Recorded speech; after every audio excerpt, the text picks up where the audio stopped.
آداب، میں آپ کو اپنے چینل ساگر ادب میں خوش آمدید کہتا ہوں۔ چلیں ویڈیو کو شروع کرتے ہیں۔ آج کی جو ویڈیو ہے یہ سرمایہ اردو برائے 11ویں جماعت کا حصہ نثر کا جو سبق نمبر اول ہے، جس کا عنوان اسوہ حسنہ صلی اللہ علیہ وآلہ وسلم اور مصنف سید سلمان ندوی ہیں کے بارے میں ہے۔ سب سے پہلے ہم بیان کرتے ہیں سید سلمان ندوی رحمۃ اللہ علیہ کا تعارف۔ سید سلمان ندوی 22 نومبر 1884 کو بہار اس وقت برطانوی ہند میں شامل تھا اور اب ہریانہ میں شامل ہے میں پیدا ہوئے اردو ادب کے نامور مورخ، سیرت نگار اور عالم تھے، اور ان کی جو وجہ شہرت ہے وہ سیرت نگاری ہی ہے، اور ان کی جو کتاب ہے سیرت نبوی صلی اللہ علیہ وآلہ وسلم اس کو بہت زیادہ شہرت حاصل ہوئی۔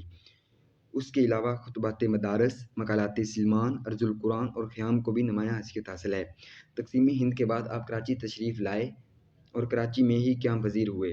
ان کی وفات 69 سال کی عمر میں 22 نومبر 1953 کو کراچی میں ہوئی۔ اب بیان کرتے ہیں اسوہ حسنہ کا کیا معنی ہوتا ہے۔ لفظ اسنہ کا معنی ہوتا ہے نمونہ، اور لفظ جو حسنہ ہے اس کا مطلب ہے بہترین۔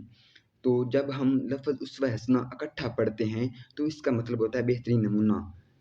مورخ اور جو سیرت نگار ہیں انہوں نے اپنی کتابوں میں اسوہ حسنہ کو نبی کریم صلی اللہ علیہ وآلہ وسلم کی زندگی کے ساتھ اس طرح جوڑ دیا ہے کہ اب جب بھی ہم لفظ اسوہ حسنہ کا استعمال کرتے ہیں تو اس کا مطلب ہوتا ہے نبی کریم صلی اللہ علیہ وآلہ وسلم کی زندگی، کیونکہ نبی کریم صلی اللہ علیہ وآلہ وسلم کی زندگی ہر شخص کے لیے کامل نمونہ ہے، تو اس وجہ سے ہم بآسانی کہہ سکتے ہیں کہ نبی کی زندگی ہمارے لیے اسوہ حسنہ ہے۔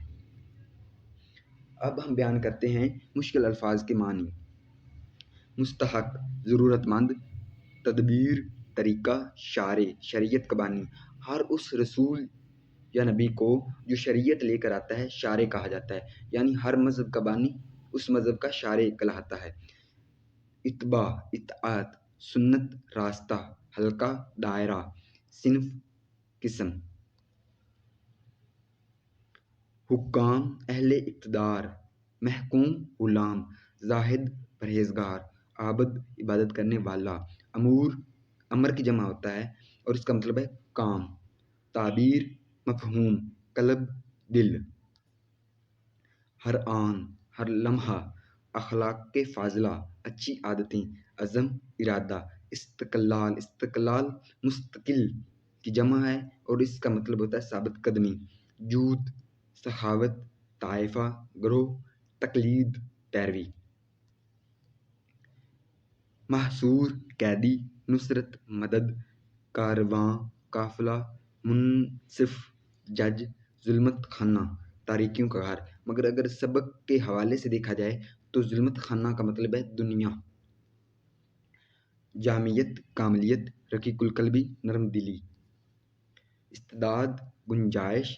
ابر ہوتا ہے بارش اور براں کا مطلب ہوتا ہے برستا ہوا۔ جس طرح بارش برستی ہے اور ہم شاعری میں لفظ باراں استعمال کرتے ہیں بارش کے لیے، اس وجہ سے ابر باراں کا مطلب ہوتا ہے برستا ہوا بادل۔ مضحکوں، رجحان۔ چلیے اس کا مرکزی خیال بیان کرتے ہیں، لیکن میں ایک بات واضح کر دینا چاہتا ہوں کہ جو پیپر ہے اس میں جو سوال آتا ہے وہ خلاصہ کے بارے میں آتا ہے، کیونکہ ایک ویڈیو میں خلاصہ بیان کرنا تھوڑا سا مشکل ہوتا ہے، اس وجہ سے میں نے مرکزی خیال شامل کر دیا ہے تاکہ جو بھی اس ویڈیو کو دیکھیں وہ بآسانی اس سبق کو سمجھ سکیں۔ اگر وہ سبق کو سمجھ گئے تو وہ خلاصہ لکھنے کے قابل آسانی سے ہو سکتے ہیں۔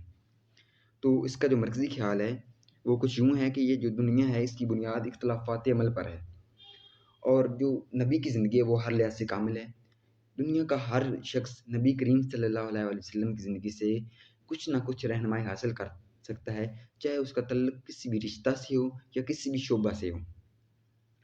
اور ہمارے لیے جو ایک بہترین نمونہ ہے اور بہترین زندگی ہے وہ نبی کریم صلی اللہ علیہ وآلہ وسلم کی ہے، اور ہم اپنی ضرورت اور چاہت کے مطابق نبی کریم صلی اللہ علیہ وسلم کی زندگی سے رہنمائی حاصل کر سکتے ہیں۔ شکریہ۔